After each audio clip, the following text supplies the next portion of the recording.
And the imagery that I want to share with you is one that will help you understand the larger concept of Surah Al-Asr.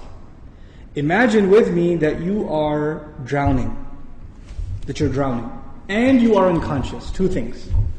You're drowning and you're unconscious. Do you have a lot of time? If you're drowning and you're unconscious, do you have a lot of time? No, you don't have a lot of time. Which means your time is running out. And you know in Arabic, what word is used for when time is running out? The word for that is al-asr.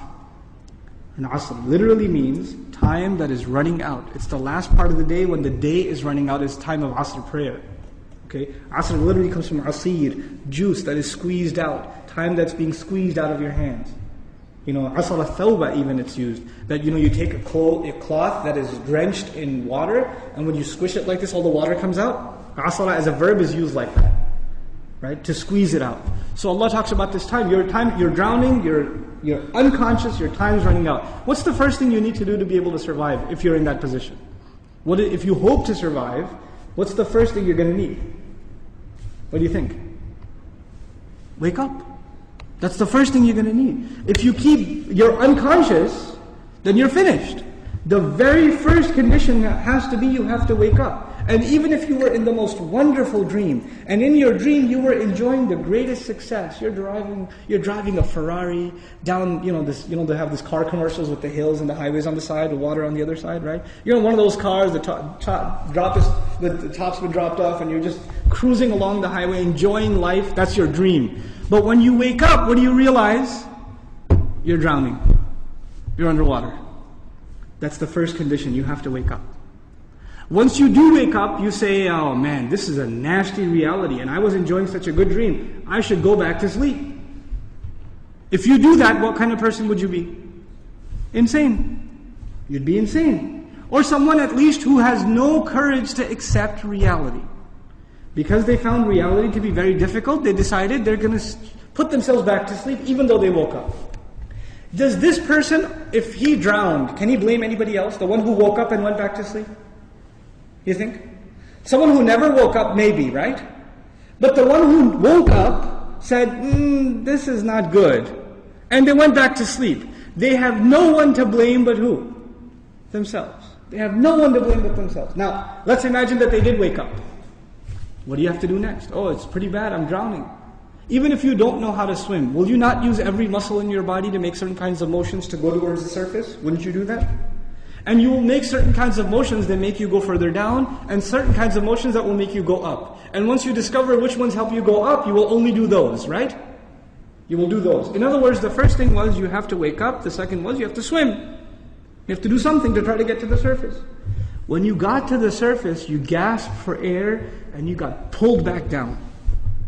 You got pulled back down. And you know who you got pulled back down? You won't believe this. There's a chain around your foot, and your relative, your cousin, is sleeping, and he dragged you down.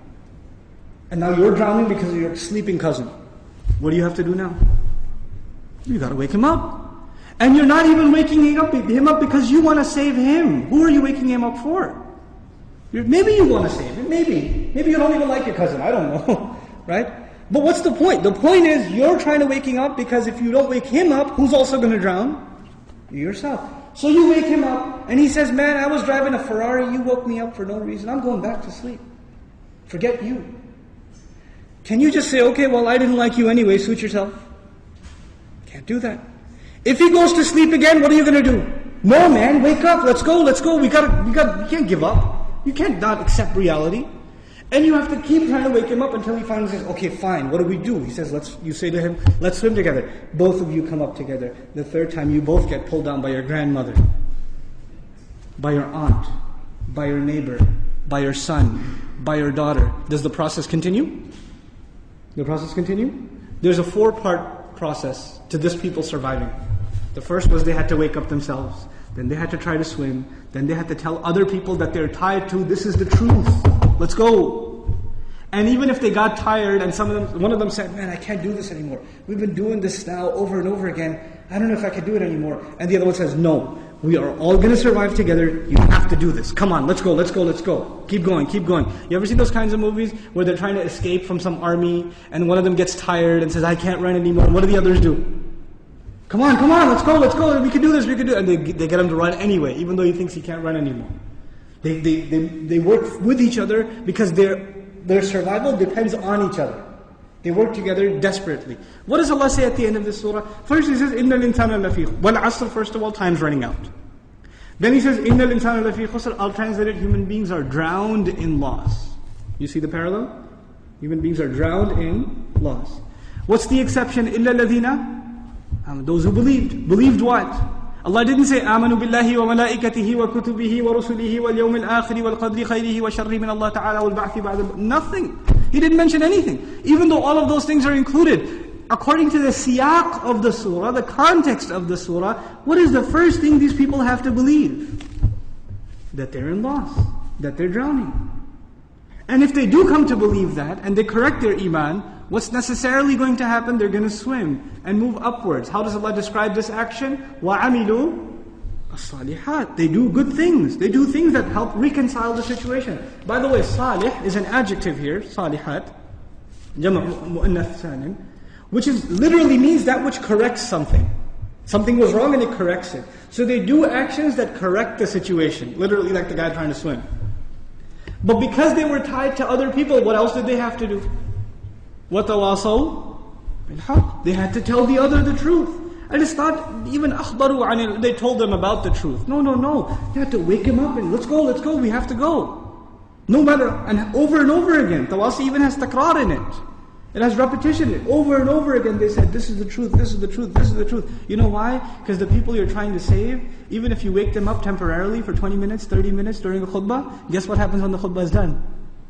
They go back to sleep. They start drowning again. So what do you have to do? You have to go and wake them up again. Then they get sleepy again. Then you got to wake them up again. This is tawasi bil haqq. And you might get tired of doing it. You might become impatient. So Allah also adds, وَتَوَاصَوْا بِالصَّبْرِ. You got to keep doing it. Sabr means consistency, constancy, perseverance, patience. You got to remain on point. You got to keep doing this.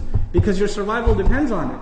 In the end, if you do all of these things but you have no patience and you give up, you drown too. So even if you had iman and you had good deeds and you told people about the truth but you didn't have sabr, you still drown. So how many conditions do you have to fulfill to survive? All four. All four conditions are required. They're critical and they're necessary.